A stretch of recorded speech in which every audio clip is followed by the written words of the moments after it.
Hi. So today I'm going to share a brief summary of Jane Smith's Wisc IV assessment results. Jane is a 10-year-old fifth grader who was referred by Dr. Jones due to experiencing academic difficulties.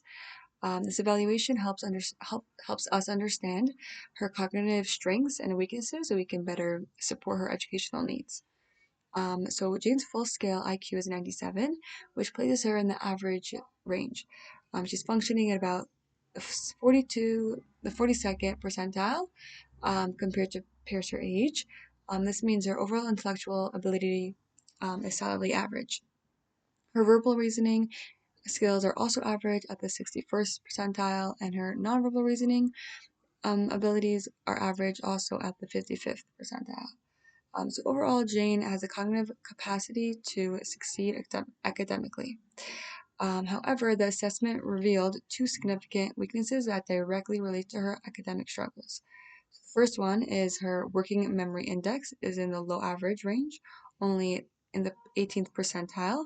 This means Jane has difficulty holding information in her mind while working with it, like remembering multi-step directions or doing mental math. She particularly struggled with tasks requiring her to manipulate information, such as repeating numbers backwards. Second, her processing speed is also relatively low at the 27th percentile. This means Jane processes routine visual information more slowly than most of her peers. When you combine weak working memory with slower processing speed, learning becomes much more time consuming and mentally draining for her. This pattern is very common among students experiencing academic difficulties. But on a positive note, Jane's strengths include her verbal comprehension, her ability to understand and reason with words, and her matrix reasoning, which shows she can think logically and solve visual problems. These are really important building blocks we can use as leverage to help with interventions. Based on these results, I thought of some recommendations that may help. First, Jane would really benefit from reviewing frequently and with repetition of new material to compensate for her working memory weakness.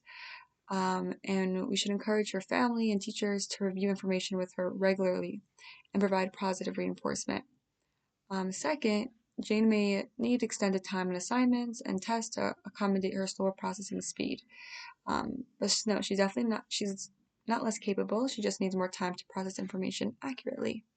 So yeah, overall, Jane has an average intellectual ability, but specific processing weaknesses that explain her academic struggles. So yeah, with appropriate accommodations and strategies, she can be really successful.